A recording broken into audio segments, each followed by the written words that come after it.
You can see that using 1,000 square foot as a 3-bedder average medium size, in order to buy a 3-bedroom in the new home segment, you have to pay around 2.472 million. Okay, and if you were to enter the resale segment, we then see that you can actually just buy at 1.553 million. This price gap is not just 50% as of percentage, but right now we see in real denominator of numbers, this is actually about 919,000 in disparity. Heading in 2024, or where do we stand at least in 2024? Okay, so what's happening in 2024, right? First thing first, this is by Stack Homes, my favorite frame of reference, okay? And they are actually talking about will price drop in 2024. There's an anticipation for that, okay? And this is just done in November 2023. So it talks about average home prices to be heading around $2,001 to $2,300 per square foot for the new home segment. And typically a new home's 3-bedder right now is easily around $2.1 million already, okay? And that being said, the supply crunch is broadly over. We were basically in the supply crunch over the last 18 months, okay? But this is pretty much over because we have heard in the last 2 quarters that government is going to introduce 59,000 homes into the pipeline, and that is crazy amount of inventory, okay? So with that, we then see the market outlook on 2024 by HPRO. So in this particular so-called media release, it mentions that from 2022 to 2023, we see median price growth in the new home segment going up as high as 15.5% in just that 2 years. And with this, estimated about 6,500 to 7,000 new homes were transacted within that period of 2023, just 1 year. And price growth to be estimated to be up by another 6% based on projection by end of 2024.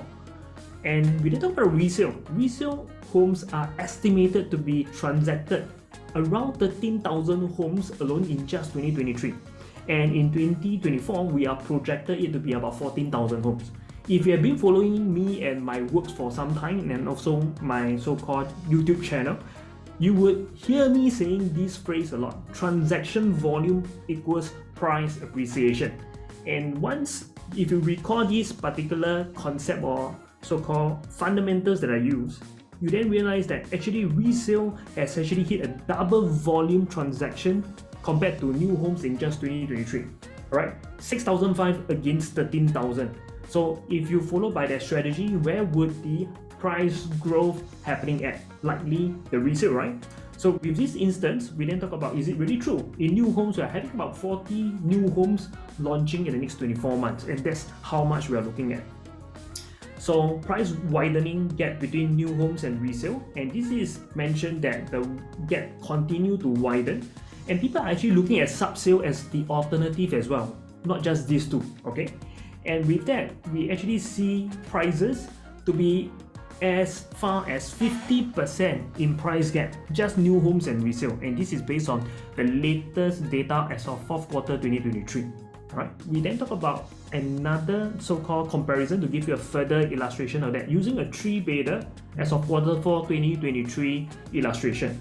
So this is how average prices looks like in Q4 2023 in the new home segment. Is 2,472 per square foot. Comparing it to a resale at about 1,553 per square foot, you can see that using 1,000 square foot as a 3-bedder average medium size, in order to buy a 3-bedroom in the new home segment, you have to pay around 2.472 million. Okay, and if you were to enter the resale segment, we then see that you can actually just buy at 1.553 million. This price gap is not just 50% as of percentage, but right now we see in real denominator of numbers, this is actually about 919,000 in disparity, which means close to 1 million, where you could be actually enjoying the same maybe chicken rice or MRT or shopping mall or schools, but you are paying almost $1 million just because you choose a different so-called segment, okay? And this is very important. Later I'm going to give you some context of how the price gap could be chased up or rather stay stagnated for the resale depending on the last 2 en bloc cycle. Alright, so with this we're going to move into understanding of how new homes prices are more expensive than resale since 2022 4th quarter is about 80%, okay? And just 1 year later it is 60%. New homes are actually 60% more expensive than resale in just 1 year. So the million-dollar question here is, did new homes actually did not rise, hence the gap are narrowed between resale and new homes? You guys know, right? In 2022 and 2023, new homes went up by 15.5%. So it couldn't be new homes actually stay stagnated, hence resale catch up by that difference of 20% gap. Okay, so noting this phenomenon that I'm sharing with you right now, we can then tell that the differential here is probably resale are climbing at a very fast pace, hence the gap is narrowing. So with this, I'm going to bring you to another comparison, not just resale and new homes, right now with subsale as well. Okay, so with the narrowing of the price gap here, we're going to bring in three segments. One is the new home segment, as you can see at the top, first graph. Second will be resale, and third will be subsale. And this is from the point of purchase. Okay, so the main reason, as mentioned, is based on the pace of price growth for resale condos. Island-wide has recently caught up with their new homes counterpart. Okay, so this is basically an anchor of what I just shared with you using that so-called 60% and 80% as an indicator. Okay, so in these three graphs, they are pretty much the same, just different segment. On the left axis, you see these are the per square foot so-called denominator. On the right axis, these are transaction volume. Okay, and at the bottom is basically the transaction timestamp between 2016 to 2023 third quarter. Okay, so why this period? Just want to share. The very first period is the very first, or rather 2 cycles ago, en bloc. Okay, that's the en bloc that created the 2018 price high, that created some form of cooling measures as well. Okay, so prices between these three segments were $1,433 per square foot for new homes, for resale at about $1,273, and for subsale we're going at about $1,096. Okay, and you can see that resale were about just $200 PSF differential to new homes. Okay, and moving ahead, you see the next so-called denominator we are using in timestamp is Q3 2020. Why Q3? Because that's the next en bloc that happened because of COVID, and then not enough inventory. The developers went for private acquisition, and there were the next en bloc cycle. Okay, so with that, we then see that how new homes were reaching a price high of 16%. Okay, during that point in time, and then resale, if unfortunately, only hit 0.5%.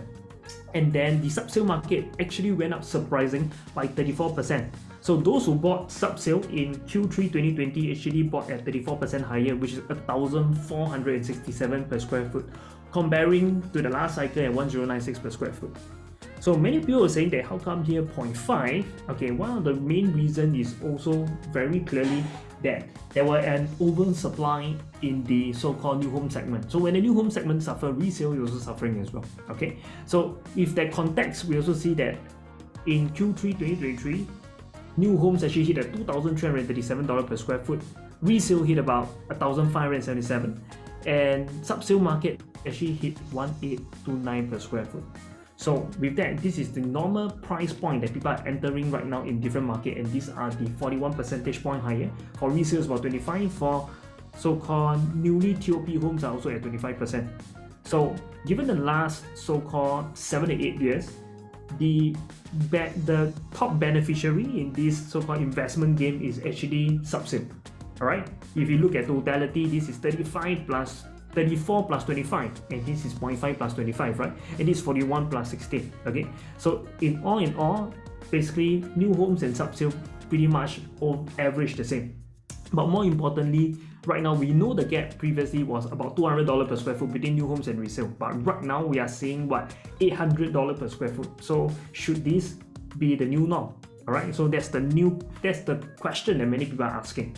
So with this, we then bring it one notch deeper, and right now what we're going to compare here is within just 9 leasehold tenure of new and resale. Okay, and we are comparing the price gap here. So using the same time frame, we are saying that price gap to be about $250 per square foot in 2016. That's the very so-called 2 cycle ago en bloc. And right now, they are about $861 per square foot in differential. Okay, and bring it to the freehold segment for new homes and resale, we then see that the price gap was $350 comparing to $1,158. So does this mean that freehold actually make more money, or not. Because people, by looking such data, they will think that, hey, actually maybe freehold worth much more in terms of investing, right? Based on the so-called appreciation. But in real context, if you talk about percentage growth, the so-called 99 leasehold segment actually had about 3.4% growth, okay, or 3.4 times growth, okay. And for the freehold segment, we see about 3.3 times growth. So it's not much of a big difference, even though the number could be much more scary, so to speak, in terms of disparity or price gap. But in short, right now you are paying actually more for the fact that it's freehold. But in terms of gain, you're getting pretty much the same. Alright? So don't just fall into the trap because it is just freehold. Okay, because you're paying so much more.